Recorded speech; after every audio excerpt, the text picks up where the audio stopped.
दोस्तों नमस्ते।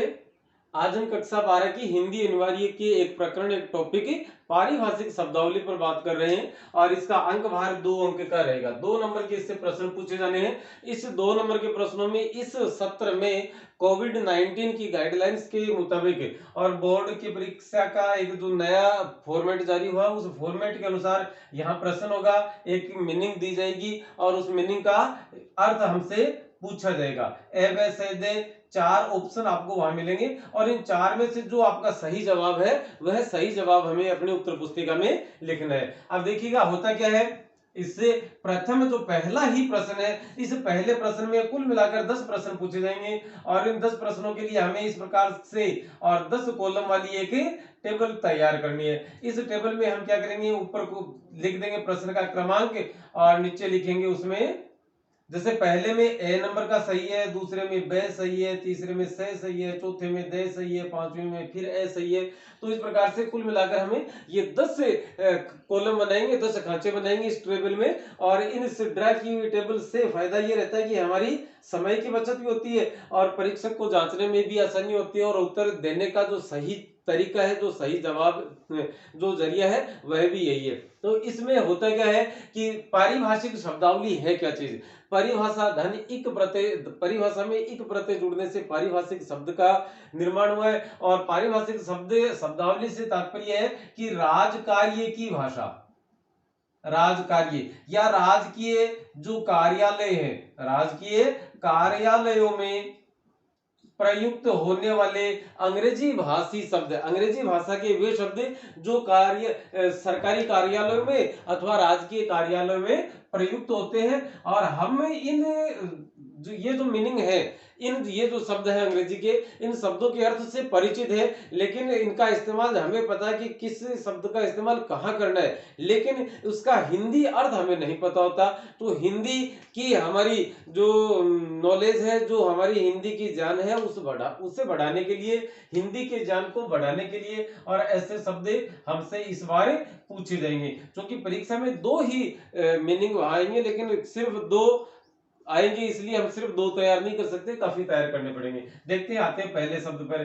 तो पहला शब्द है एबिलिटी, और एबिलिटी का अर्थ होता है योग्यता, कि वह उसमें यार इस बात की एबिलिटी है, मतलब उसमें इस बात की योग्यता है। कई बार हम 2 लोगों को बात करते सुनते हैं, आपस में वो बात करते हैं। एब्सेंस का अर्थ होता है अनुपस्थिति।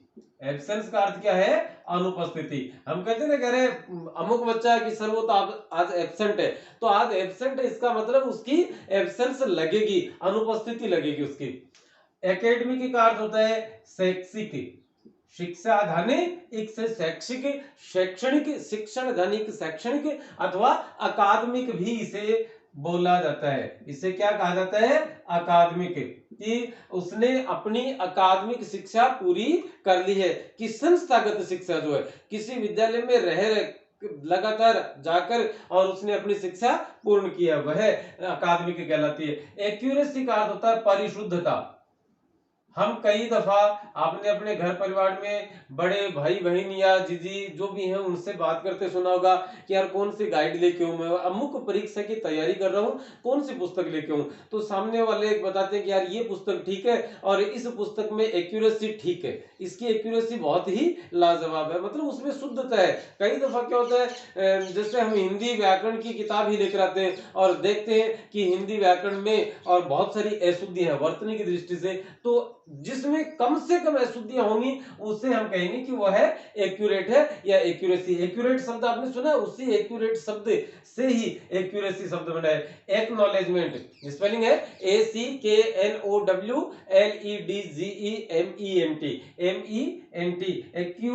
एक्नॉलेजमेंट का अर्थ होता है पावती। जैसे हमने कोई पत्र भेजा और उस पत्र, वो है पत्र डाक के द्वारा वहां तक पहुंचा कि नहीं पहुंचा, और उसके बाद हम तक ये कागज आता है कि अमुक आदमी ने आपका वह पत्र ले लिया है। या हम कोई एक प्रार्थना पत्र हमारे डिपार्टमेंट में, ऑफिस में किसी भी व्यक्ति को और जो बड़े अधिकारी हैं उनको एक पत्र देते हैं और उस पत्र में कोई निवेदन किया गया है तो वह हम दो प्रतियों में छापते हैं उसको, कि या उसकी एक फोटो भी संलग्न करते हैं साथ में। और वहां क्या होता है, मूल तो हम विभाग में दे देते हैं और एक उनसे सिग्नेचर करवा कर और हम लेते हैं वापस, ताकि हमारे पास इस बात का प्रूफ रहे कि हमने यह जवाब या यह आवेदन वहां प्रस्तुत किया था। उसे हम पावती कहते हैं। जो हम वापस लेते हैं उसे ही हम क्या कहेंगे, पावती। एक्ट का अर्थ होता है अधिनियम। जैसे अमुक एक्ट पास हो गया है, अधिनियम। एक्टिविटी का अर्थ होता है, एक्टिविटी का अर्थ जैसे कोई कार्य और या क्रिया, कोई भी कार्य या कोई क्रिया। एक्टिविस्ट का अर्थ होता है कार्यकर्ता।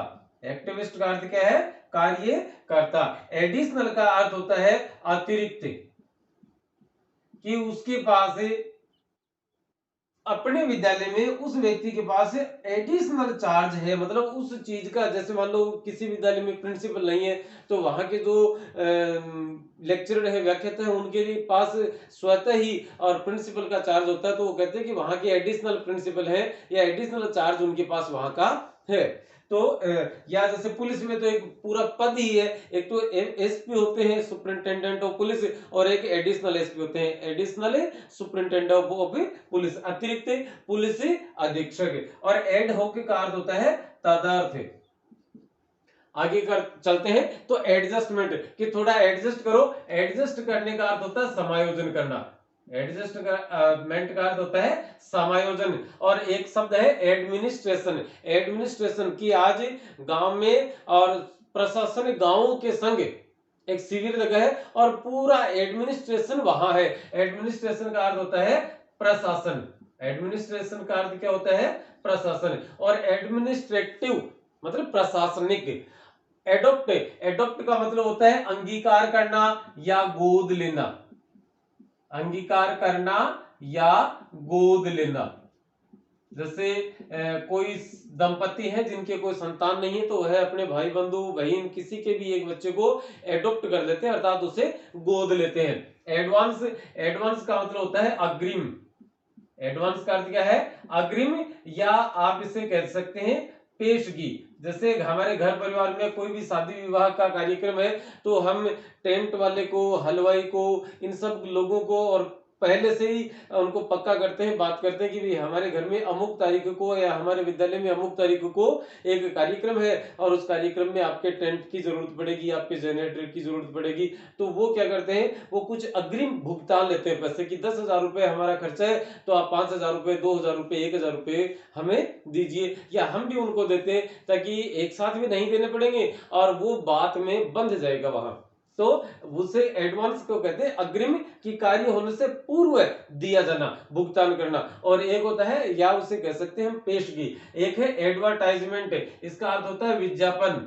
आप टीवी पर देखते रहते हैं साबुन, तेल इत्यादि के बहुत सारे, कोलगेट या क्लोजअप, पेप्सोडेंट, इनके जो एड आते हैं उनको हम शॉर्ट में ऐड करते हैं, संक्षिप्त बोल देते हैं, तो उनका पूरा नाम है विज्ञापन। एडवाइस का अर्थ होता है सलाह है, कि उसकी एडवाइस बड़ी काम आई। और एडवाइजरी का अर्थ होता है सलाहकार, की एडवाइजरी कमेटी मतलब सलाहकार समिति। अफेयर्स का अर्थ होता है कार्य या मामले, कार्य या मामले।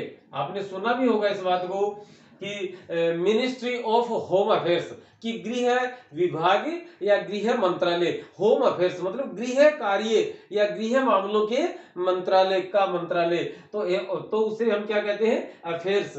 और बाद में आता है एफिडेविट। एफिडेविट हम कहते हैं कि फला कार्य के लिए हमें एफिडेविट देना पड़ेगा, तो एफिडेविट को हम कह सकते हैं शपथ पत्र, की सौगंध खाकर हम कहते हैं कि हम ऐसा कर रहे हैं। या इसे उर्दू भाषा में हलफनामा भी कहा जाता है। क्या कहा जाता है, हलफनामा। अलॉटमेंट का मतलब होता है आवंटन, कि बजट का आवंटन कर दिया गया है, या स्कूल, आपके स्कूल में, और जैसे थर्ड लैंग्वेज के रूप में उर्दू साहित्य, उर्दू चल रही है, उर्दू का भी शिक्षण करवाया जाता है, लेकिन अभी तक और पद स्वीकृत नहीं है, तो कहते हैं कि पद स्वीकृत कर दिया गया है या वहां पोस्ट अलॉटमेंट कर दी गई है, आवंटन कर दिया गया है। अलाउंस का मतलब होता है भत्ता या छूट, भत्ता या छूट। एनेक्सर का मतलब होता है संलग्न के, मतलब आपने कोई दस्तावेज किसी कार्यालय में प्रस्तुत किए और उन दस्तावेजों के साथ में आपने क्या क्या चीजें लगाई, जैसे पूर्व में हम ये दस्तावेज, ये प्रार्थना पत्र, ये जानकारी वहां दे चुके हैं, तो उनकी भी छाया प्रति आपके साथ है, आपके पास है और सादर प्रस्तुत है। जिसके बाद में आता है अपेंडिक्स। अपेंडिक्स का अर्थ होता है परिशिष्ट। अपेंडिक्स का अर्थ क्या है? परिशिष्ट। अपॉइंटमेंट का अर्थ होता है नियुक्ति। अपॉइंटमेंट का अर्थ है नियुक्ति। उसके बाद में अप्रूवल। अप्रूवल का अर्थ होता है अनुमोदन। अनुमोदन मतलब स्वीकृति। आर्टिकल की आर्टिकल 302 के तहत इसे और बहुत सजा इत्यादि दी जाती है, आपने फिल्मों में देखते सुनते होंगे। तो आर्टिकल का अर्थ होता है अनुच्छेद। आर्टिकल का अर्थ है अनुच्छेद। असेसमेंट का अर्थ होता है निर्धारण। असेसमेंट ईयर, निर्धारण वर्ष। और असाइनमेंट का अर्थ होता है समनुदेशन।